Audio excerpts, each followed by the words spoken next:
Selamat pagi, salam sejahtera untuk kita semua. Saya Susan Estelia Gagola, calon guru penggerak daerah khusus Angkatan 11 dari SDK Batu Karang Kakorotan, Kabupaten Kepulauan Talaut.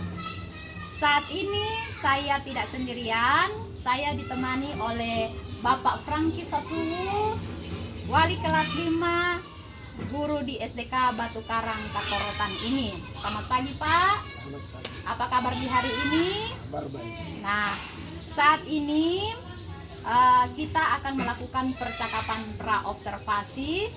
Dan sebelum nantinya saya akan mengamati kegiatan Bapak di dalam kelas sebagai bentuk supervisi di dalam kelas.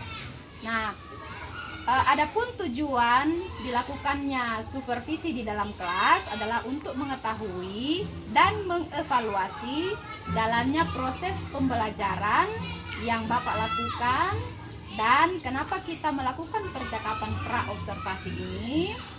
Ini sebagai persiapan sebelum nantinya Bapak melaksanakan kegiatan pembelajaran agar supaya Bapak lebih siap, lebih percaya diri sehingga memberikan pembelajaran yang terbaik kepada murid.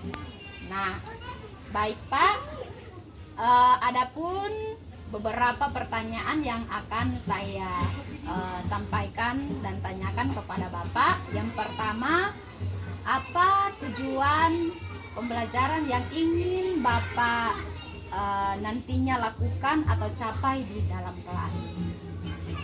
Tujuan pembelajaran yang saya akan capai dalam kelas sebentar yaitu berdasarkan rancangan pembelajaran yang saya buat. Itu ada 3. Yang pertama, siswa mampu mengidentifikasi organ-organ pernapasan manusia serta struktur dan mekanismenya. Yang kedua, siswa mampu menjelaskan proses pernapasan pada manusia. Yang ketiga, siswa mampu mengidentifikasi gangguan pada sistem pernapasan dan upaya menjaga kesehatan sistem pernapasan. Oke, baik Pak. Yang kedua, bagaimana dengan area pengembangan yang ingin Bapak capai atau Bapak lakukan? Untuk area pengembangan yaitu ada 2. Pertama, pengetahuan. Untuk pengetahuan, siswa diminta untuk mengamati gambar tentang pernapasan pada manusia dan mencatat hasil pengamatan tersebut. Sedangkan untuk keterampilan, siswa diminta untuk membacakan hasil pengamatan mereka di depan kelas. Oke, baik Pak. Kalau untuk strategi pembelajaran, model pembelajaran, dan metode pembelajaran apa yang akan Bapak terapkan nanti dan lakukan nanti dalam pembelajaran? Untuk strategi pembelajaran yang saya akan terapkan adalah strategi pembelajaran berdiferensiasi, yaitu saya akan membagi kelompok sesuai dengan minat dan kebutuhan siswa. Kalau untuk model pembelajaran, saya menggunakan model pembelajaran berbasis masalah. Dan untuk metode pembelajarannya, saya menggunakan metode diskusi kelompok dan penugasan. Baik Pak, kalau untuk strategi pembelajaran Bapak berarti berdiferensiasi sesuai dengan minat dan kebutuhan siswa ya Pak. Kemudian untuk model pembelajarannya, model pembelajaran berbasis masalah. Dan untuk metodenya Bapak menggunakan metode diskusi dan penugasan. Nah, untuk itu Pak, bagaimana dengan media pembelajaran yang akan Bapak gunakan pada proses pembelajaran nanti? Untuk media yang saya akan siapkan dalam proses pembelajaran nanti, saya menggunakan lembar kerja peserta didik dan rektor. Oke. Nah, kira-kira kapan Bapak akan melaksanakan pembelajaran ini? Saya akan melaksanakan pada hari Senin pada jam pertama sampai dengan jam ketiga. Nah, kalau begitu Pak, nanti pada hari Senin minggu depan pada jam pertama sampai pada jam ketiga saya akan melakukan kunjungan di kelas Bapak. Saya akan melihat dan mencatat hal-hal apa yang terjadi di dalam kelas Bapak ketika Bapak melaksanakan pembelajaran ini. Nah, dan nanti setelah kegiatan pembelajaran dan observasi kita selesai, kita akan lanjutkan dengan percakapan pasca observasi ya Pak, yang nantinya kegiatan ini akan didampingi juga oleh fasilitator. Sebelum kita mengakhiri percakapan kita ini Pak, menurut Bapak hal apa saja yang Bapak dapatkan dari percakapan kita ini? Hal yang saya dapatkan dalam percakapan kita ini adalah saya merasa diri siap dalam melaksanakan pembelajaran di kelas. Dan dalam area pengembangan belajar saya mengambil dua fokus, yaitu pengetahuan dan keterampilan siswa. Sedangkan untuk media pembelajaran yang saya akan gunakan nanti, saya persiapkan mulai dari sekarang. Oke Pak, terima kasih atas waktu yang Bapak berikan kepada saya dalam observasi ini. Kiranya Bapak akan mempersiapkan diri dengan baik untuk kegiatan pembelajaran nanti.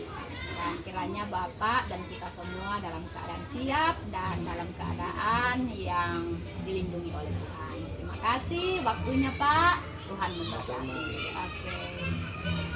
Selamat pagi anak-anak. Selamat pagi anak-anak. Walaupun puasa hari ini tidak didukung, rekan semua masih semangat. Apakah hari ini ada yang tidak hadir? Ada? Oh, hadir semua. Oke, langsung aja belajar hari ini. Oke, sebelum kita masuk dalam proses belajar, kita kelas bawakan.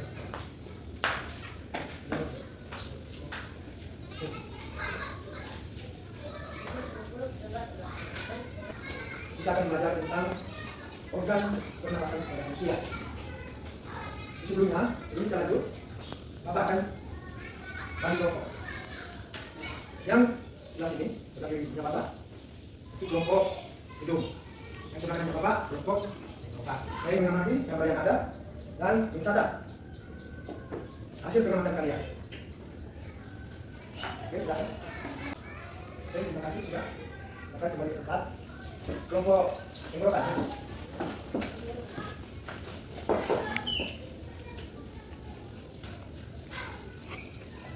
Menyimpulkan atau membuat kesimpulan tentang organ pernapasan pada manusia. Jadi organ pernapasan pada manusia terdiri dari hidung, tenggorokan, paru. Dan untuk pembelajaran kita di hari ini, itu salah seorang siswa untuk membawakan doa penutup. Jarak mandi. Saat ini saya akan melakukan kegiatan pasca observasi kepada guru yang telah diobservasi, yaitu Bapak Ranti Sasuwun. Baiklah, selamat siang Bapak.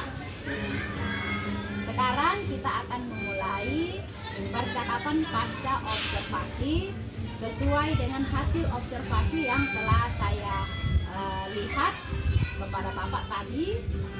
Tujuan dilaksanakan pasca observasi ini adalah mengevaluasi proses pembelajaran yang telah Bapak laksanakan pada kegiatan belajar di kelas tadi. Nah, untuk itu adapun beberapa pertanyaan yang akan saya sampaikan kepada Bapak. Yang pertama, bagaimana perasaan Bapak setelah melaksanakan proses pembelajaran di hari ini? Perasaan saya karena terbiasa, awalnya saya agak sedikit tegang, tapi bersyukur dapat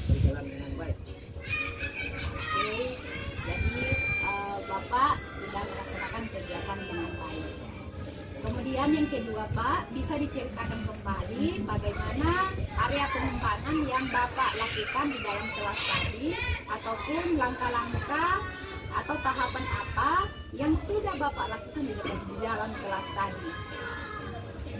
Untuk tahapan-tahapannya saya akan buat proses pelajaran, dan area pengembangannya saya fokus pada area pengetahuan dan keterampilan. Untuk pengetahuan itu peserta didik mengamati dan mencatat hasil pengamatan siswa tentang organ pernapasan pada manusia. Sedangkan keterampilan itu membuat kesimpulan tentang organ pernapasan pada manusia dan fungsinya serta cara menjaga kesehatan sistem pernapasan pada manusia. Jadi untuk area pengembangan Bapak mengambil 2 area pengembangan, yaitu pengetahuan dan keterampilan. Untuk pertanyaan yang ketiga Pak, adakah hambatan atau kendala yang Bapak hadapi di dalam kelas tadi? Menurut saya sudah berjalan baik, tapi masih ada kendala dan kekurangan. Bagaimana cara Bapak mengatasi hambatan-hambatan yang tadi menurut Bapak katanya masih ada kendala? Kendalanya di mana dan bagaimana cara Bapak mengatasinya? Kendala atau hambatan yang sering terjadi adalah masih ada siswa yang belum terlibat. Maksudnya siswa tersebut kurang aktif. Maksudnya dalam pembagian kelompok saya akan menggunakan cara pendekatan gaya belajarnya. Itu ada gaya belajar cara visual, auditori, dan kinestetik, sehingga anak tersebut merasa nyaman. Jadi disesuaikan dengan gaya belajarnya ya Pak. Akan dibentuk sesuai dengan kelompok gaya belajarnya. Jadi yang kinestetik akan dikelompokkan dengan kinestetik. Yang auditorial akan dikelompokkan dengan auditori. Nah, untuk pertanyaan yang berikutnya Pak, menurut Bapak kapan rencana perubahan yang akan Bapak lakukan selanjutnya? Untuk waktu pelaksanaannya saya akan melaksanakan secepatnya. Baik Pak, untuk itu demikian beberapa pertanyaan-pertanyaan yang sudah saya ajukan kepada Bapak, dan terima kasih banyak karena Bapak sudah menjawab setiap pertanyaan yang telah saya ajukan dan telah melaksanakan kegiatan pembelajaran di hari ini. Dan kiranya apa yang Bapak rencanakan ke depannya dapat terrealisasikan dengan baik ya Pak. Oke, saya tunggu kelanjutan cerita dari Bapak dalam proses pembelajaran nanti. Oke, terima kasih Pak. Orang tak perlu bayar sekolah.